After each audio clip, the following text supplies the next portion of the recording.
Welcome back.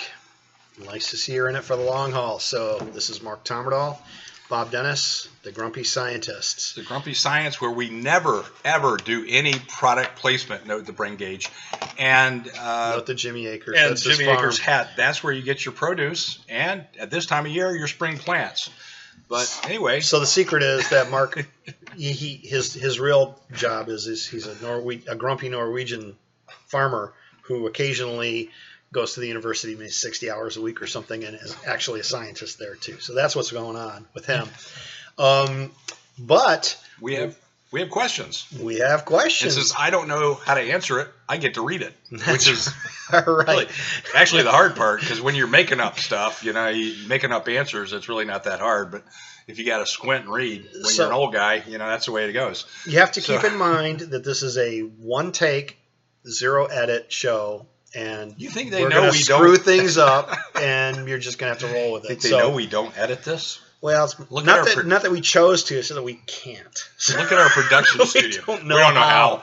My 10-year-old son keeps trying to explain it to me, but the answer is, what?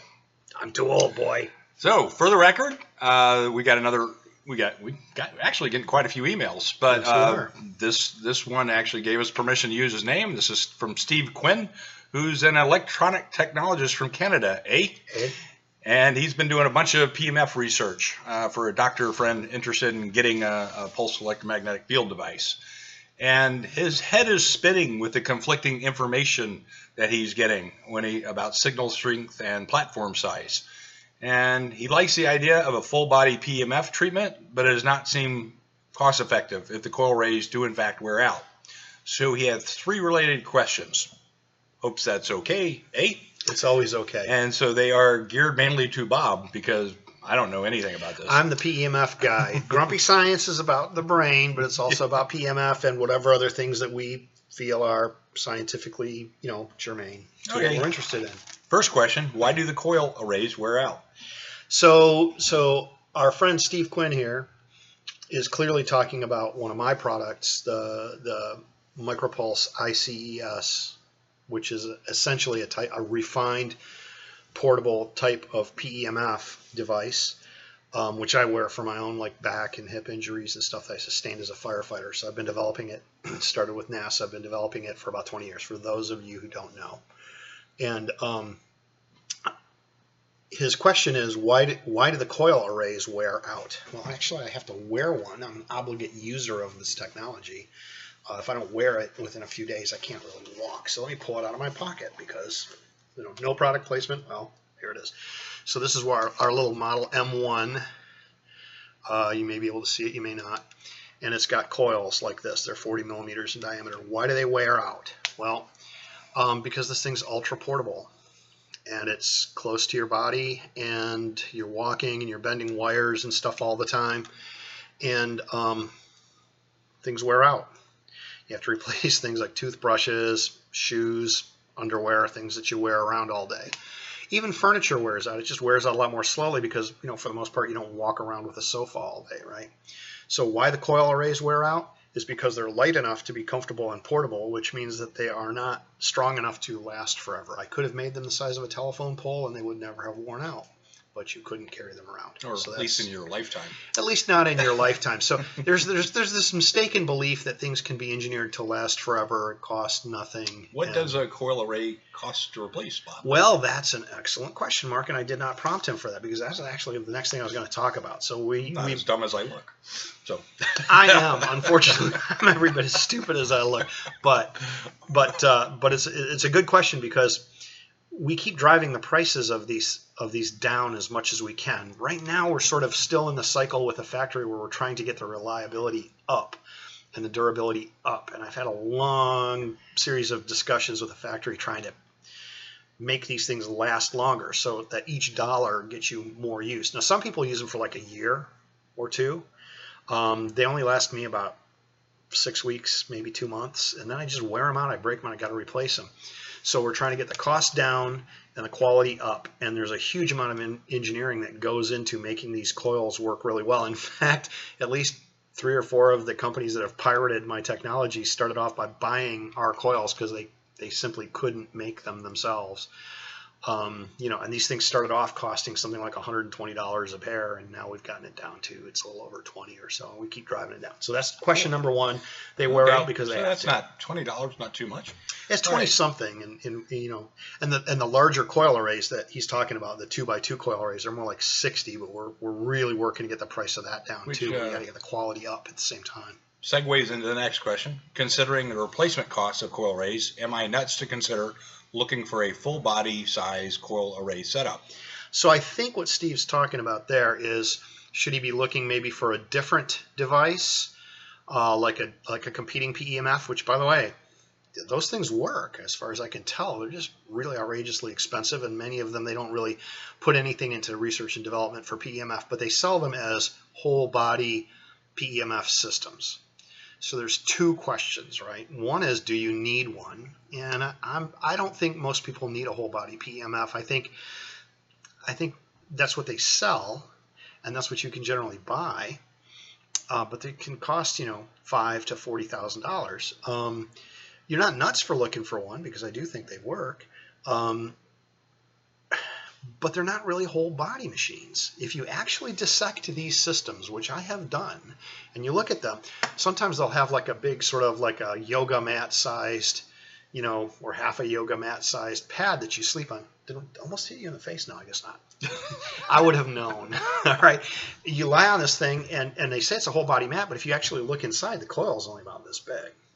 So actually, it turns out that our little tiny portable system, our little like a C5 with 4 of the 2x2 arrays, actually gives one of the largest active areas of any PEMF system. But ours is portable; it's under $2,000. We're trying to drive the price down even further. So my only comment on the mat is that we do have a 75-year-old customer who takes a nap every day on his full body size mat, and he tested himself before and after the nap. And before this is with a brain gauge. This is with a brain gauge, yeah, and after really the nap, cool. His scores look like an 18 to 22-year-old. Well, he's got a different system. It's not one of our systems, and I never say other PEMF systems don't work. I have some kind of secret sauce. That's nonsense. In fact, a lot of the commercial PEMF systems you can buy now are based on the designs I made for NASA 20 years ago. Yes, they work. They seem to, but they cost too much. So this guy, he's lying on a what is called a whole body system, but it's not really a whole body system. So it kind of, in a way, if they say you have to use our whole body systems and see they work, well, if their coil is only about that big, they can draw colorful stuff on their webpage, but they're not giving you a whole body. I mean, I've measured it. I know the truth. I can, I know what the magnetic field looks like. It drops to background unmeasurable when you're more than a couple inches away from their coil center. So even though he's not getting a whole body PEMF stimulation, he's having tremendous benefit. And that is what most people say. The vast majority of people who use PEMF. And I'm not talking about my products necessarily at all. A woman told me she had this terrible abdominal pain from cancer, and she was using one of the expensive ones. And she told me just this morning it was fantastically helpful for her. And I said, that's great. Stick with it. She wanted to know if she should change to something else. And I was like, if it ain't broke, don't fix it, right? So, but it was a big mat with a small coil in it, and that's what those whole body systems usually really are. Final question: will one receive equivalent full body biological results simply with 4 2x2 coil arrays? So far as we know, the answer is yes, and maybe even better. And the reason for that is that we have these 2x2 arrays, but you can line them up and make yourself a long narrow mat, like some people want to sleep on it under their spine. You can put them together to make a square mat, and some people actually will use them on 4 different locations on their body, like a shoulder, 2 knees, and a foot. And you can't do that with a whole body system, because the whole body system is like I say, maybe half or a third of a yoga mat with a little coil in the center. Some of them have 2. So anyway, there it is. I have one quick question that's going to probably be a long answer, but would you expect what would be the difference between short-term effects and long-term effects of this kind of mat or coil arrays that you're like taking a nap on? You're talking about a difference in the long-term effect of the larger systems versus smaller systems? I'm talking about long-term effect on the brain. Let's say, I always think about brain. But let's say you were applying this to your brain, or you're sleeping on a mat and you're trying to improve neurological health.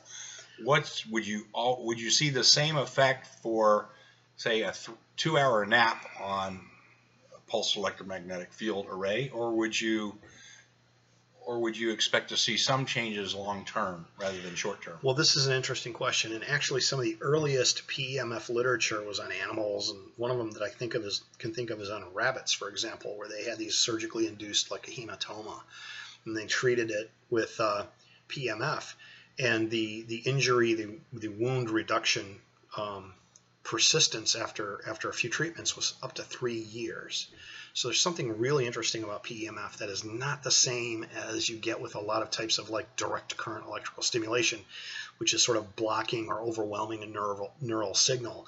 With PEMF, you're changing something about how the cells are in a feedback loop with other parts of the body, like the brain and the periphery. You're changing something about the feedback loop as it relates to immunology. I spent the day on the phone with an immunologist most of the day yesterday, and we're trying to figure it out. But it seems to be that PEMF somehow changes the dynamics of what's going on biologically. And so there are many reports, and many, something like 80% of people report that after they've gone through a full treatment of PEMF, they have benefits that go on for years, right? And so the question is, like, how much of a dose do you need every day? All these things are not really worked out. You have to sort of determine them experimentally, clinically, but the long-term effects can be very, very beneficial and very persistent. In fact, in some cases, people say the problem never comes back. And that's one of the magical things about PEMF. And it's not magical about my system. I'm trying to make a refined system and then just tell the truth about it. So use as little power as possible, make it cost as little as possible. But PEMF in general, and there's over 1,000 scientific papers, supporting this. It doesn't seem to have negative side effects. It seems to have really good benefit for things that we can't treat any other way. And as Mark was asking, the effects are persistent. Really, we're not talking hours. We're talking sometimes months and years or longer. Yeah. So we were looking at data at another clinician who's applying PEMF to subjects and seeing, or patients rather than use the word subjects for people in studies and patients for, I don't know, real people. And finding out that they all, 9 out of 10 improved. But what's going on with the number 10? They didn't show that much of a difference, but maybe just one treatment. Sometimes it might take more than one application. First of all, the application of PEMF is not well worked out scientifically, and we know that from different types of stimulation, it's sort of signal orientation dependent. So like the problem with whole body systems is there's kind of like one way you can use them. You're going to lie down on them, right? And the nice thing about having individual coils, and the reason I designed our system this way, is that you can move the coils around in different orientations. So imagine I'm putting them across my head, right? As I move the coils different places, I'm actually driving the magnetic field in different directions through my cranium. Now, in my head, there's nothing to get in the way, but in most people's head, there's a brain, and that brain will interact with those magnetic fields. And when you have a magnetic flux line like this, the induced electric field goes around it. And so you're actually able to redirect the induction circuit that you're putting into tissues, and you can do this with these mobile coils. So there's a real advantage, I think, scientifically, clinically, personally, to being able to reorient the coils, because sometimes, as Mark said, people don't respond. But all it takes is you shift the coils. Like sometimes if somebody's got a sore knee and they put coils on both sides, it doesn't really help them much. Put it front and back, boom, all of a sudden a huge difference. And the difference is not subtle. It can be very, very profound. Mm-hmm. So this is why we don't go with whole body systems. Brain is predictably the same way, so that you need to think about orientation of the coils and what. Is there damage to one part of the brain, or is it a whole system approach that you're trying to take? This is really true, and this is why we don't build them into some expensive helmet. It's sort of like, well, get yourself like a headband or a base bandage, and you'll look a little bit like somebody with a toothache or a mummy or something. But you try it out different ways, and it can really have just the differences are so large that you'll notice it. You'll know it when you got it right. But anyway, I think. I'm not drinking a beer today because I have to operate heavy machinery here in a few minutes, and it says right on the bottle, don't drink this and then operate heavy machinery. I'm all about following that rule. But I think we are out of time. Anything else, Mark? Nope. Thank you, Steve. All right. Thanks, Steve. Thanks for the question. We'll see you later.